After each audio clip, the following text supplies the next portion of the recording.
ഹരിയോം. ഇന്നത്തെ യാത്ര ത്രംബകേശ്വർ 12 ജ്യോതിർലിംഗത്തിൽ ഒരു ജ്യോതിർലിംഗാണ്. ശിവന്റെയാണെന്ന് പറയേണ്ട കാര്യമില്ലല്ലോ. ഇത് ലൊക്കേറ്റഡ് നാസിക്കിലാണ്. നാസിക്കിൽ നിന്ന് 28 കിലോമീറ്റർ ത്രംബക് എന്നുള്ള സ്ഥലത്താണ് ഇത് സ്ഥിതി ചെയ്യുന്നത്. അത് ത്രംബക എന്നുള്ള സ്ഥലത്തിൻ്റെ പേരെന്നാണ് ത്രംബകേശ്വർ എന്ന് പറഞ്ഞാൽ അവിടുത്തെ ഈശ്വർ ത്രംബകേശ്വർ. പ്രത്യേകത എന്ന് പറഞ്ഞു കഴിഞ്ഞാൽ 3 തലയോട് കൂടിയിട്ടുള്ള ശിവലിംഗമാണ്. ബ്രഹ്മ, വിഷ്ണു, മഹേശ്വരൻ അങ്ങനെയുള്ള ഒരു പ്രത്യേകതയാണ് ഇതുള്ളത്. ഗോദാവരി നദിയുടെ ഇതിപ്പോൾ ഞാൻ നിങ്ങൾക്ക് AI ക്രിയേറ്റ് ചെയ്ത് പറ്റും. അപ്പോൾ അവിടെ ബ്രഹ്മഗിരി പർവ്വതത്തിൽ നിന്ന് പറഞ്ഞ ഗോദാവരി റിവറുണ്ട്. ആ പർവ്വതങ്ങളുടെ ഇടയിലാണ് എന്നുള്ളതും മനസ്സിലാവാൻ വേണ്ടിയിട്ട് ഞാൻ AI ഒരു ഇമേജ് അത് അവർ ക്രിയേറ്റ് ചെയ്ത് റെഡിയാക്കിയിട്ടുണ്ട്. അതും കൂടി കണ്ടോളൂ. അപ്പോൾ അത് മനസ്സിലാവുന്നത് എങ്ങനെയാണ്. പിന്നെ 2-2.5 മണിക്കൂർ ലൈൻ നിന്ന് കഴിഞ്ഞിട്ട് ഇത് ദർശനം കിട്ടുള്ളൂ. ദർശനം കിട്ടുന്നത് തന്നെ കണ്ണാടി വഴിയാണ്.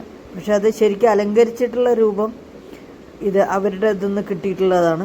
ബ്രഹ്മവിഷ്ണു മഹേശ്വരൻ്റെ രൂപമാണ് ഇത് കഴിഞ്ഞിട്ട്. പക്ഷെ നമുക്ക് ഏകദേശം ഒരു സ്ഥലത്തിൻ്റെ ആ ഏരിയയുടെ ഇത് കാണാൻ വേണ്ടിയിട്ട് AI ക്രിയേറ്റ് ചെയ്താണ് ഇത്. 18th സെഞ്ച്വറിയിലാണ് ഇത് ഉണ്ടാക്കിയിരിക്കുന്നത്.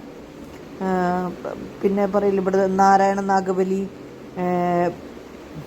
കാളസർപ്പ പൂജ, ത്രിപിണ്ഡി പൂജ, ഇതൊക്കെ ഇവിടുത്തെ പ്രത്യേകതയാണ്. പിന്നെ ഇവരുടെ അടുത്ത് തന്നെയാണ് ആ റിവറിലാണ് കുംഭമേള. 12 വർഷം കൂടുമ്പോൾ നടക്കുന്ന കുംഭമേളയും ഇവിടെയാണ്. അപ്പോൾ ഇത് ഞാൻ എടുത്ത ഫോട്ടോസാണ് കേട്ടോ.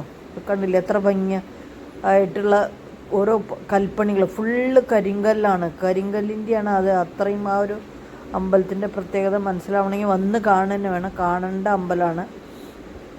കണ്ടില്ലേ സ്ഥലം ഇതുണ്ട്.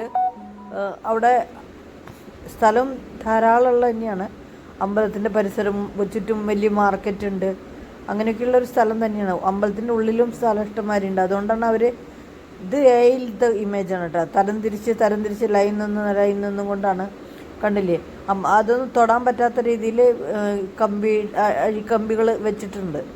അപ്പോൾ നമ്മളതൊന്നും കേടുവരുത്തരുത് എന്നുള്ളതിൽ അതിൽ പ്രൊട്ടക്റ്റ് ചെയ്തും കൊണ്ടാണ് അത് കഴിഞ്ഞ് അപ്പോൾ ഇവിടേക്ക് പുറത്തേക്ക് കിടക്കുക.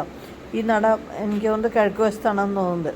അപ്പോൾ അവിടുന്ന് പുറത്തേക്ക് കിടന്നു കഴിഞ്ഞാൽ അവിടെ ഒരു പ്രത്യേകത, ഇവിടുത്തെ ഒരു മുണ്ടാൽ വട, അതായത് ചെറുപരിപ്പിൻ്റെ വട ഇയാളുടെ ഫേമസ് ആണ്. അത് കഴിച്ചു നോക്കി കഴിഞ്ഞാൽ അതിൻ്റെ ടേസ്റ്റ് അതിന് 22 രൂപയാണ് പ്ലേറ്റ്. വട ഉണ്ടാവും, 2 വട ഉണ്ടാവും, ചട്നി ഉണ്ടാവും, മുളകുണ്ടാവും, ഒരു മുളക് പൊടി മാതിരി ഒരു ഇതുണ്ടാവും. കഴിക്കേണ്ടത് തന്നെയാണ്. ആ മാർക്കറ്റ് റോഡിൻ്റെ അവിടെയായിട്ടാണ് ഇത് വരിക. അത് അവിടെ ചോദിച്ചു കഴിഞ്ഞാൽ അവിടെ പറഞ്ഞു തരാം അവർ. പ്രസിദ്ധമായിട്ടുള്ള മുണ്ടാൽ വട എവിടെയാണെന്ന് വെച്ച് കഴിഞ്ഞാൽ ഇതൊരു ഉന്തുവണ്ടിയിൽ വെച്ചിരിക്കുന്നതാണ് കേട്ടോ. അത്രയും ചെറിയതാണ്, പക്ഷെ ഭയങ്കര ഡിമാൻഡാണ്. അപ്പോൾ ത്രംബകേശ്വരനെ കണ്ടിട്ട് നമുക്ക് വണങ്ങാം. ഓം നമഃ ശിവായ, ഓം നമഃ ശിവായ, ഓം നമഃ ശിവായ. അപ്പോൾ ലൈക്ക്, ഷെയർ, സബ്സ്ക്രൈബ് ചെയ്യാൻ മറക്കരുത്. അപ്പോൾ ഹരിയോം. വീണ്ടും കാണാം കേട്ടോ നമുക്ക്. ഓം നമഃ ശിവായ.